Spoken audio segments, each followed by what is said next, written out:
Bonjour à Monsieur Erdekar, comment ça va? Bonjour Joël, bonjour Alex, ça va super bien. Alors, on commence cette revue de presse avec cette actualité. C'est aujourd'hui que démarrent les épreuves orales du baccalauréat général. Oui, ils vont se tenir jusqu'au vendredi 2 juillet 2021. Il faut savoir qu'hier, les élèves qui composent pour le bac artistique ont démarré leurs oraux et les épreuves écrites sont prévues dans toutes les séries du bac du 5 au 9 juillet 2021.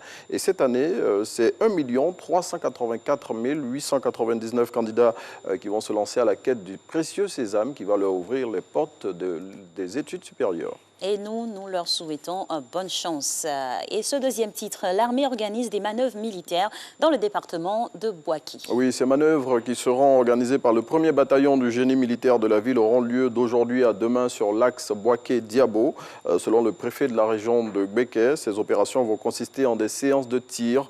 Et le premier responsable du département de Boaké, dans une note dont l'Inter a reçu copie, a indiqué que toutes les dispositions ont été prises pour ne pas perturber la circulation et surtout les activités des populations.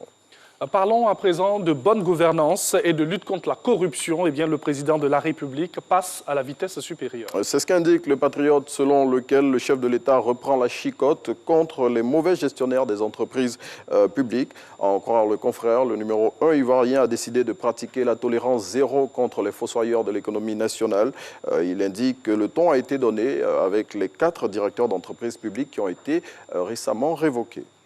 Et cet autre titre, une affaire qui secoue le ministère des Eaux et Forêts. Il s'agit de celle relative à la disparition de conteneurs de bois de veine d'une valeur de 700 millions de francs CFA dans la ville de San Pedro, et c'était en 2019. À ce sujet, le ministre Alain Richard Danvaï, dans une note largement diffusée dans la presse de ce jour, a décliné la responsabilité de son département dans cette affaire et y a rappelé à l'occasion son engagement dans la lutte contre toute forme de criminalité forestière. Plus de précisions dans Soir Info.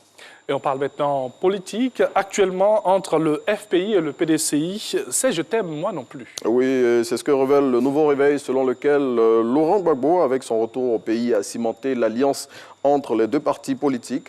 À en croire le confrère, l'ex-chef d'État a déclaré à Mama, son village natal où il séjourne depuis le dimanche dernier, être heureux du rapprochement entre le PDCI et le FPI et a dit sa volonté de poursuivre cette relation.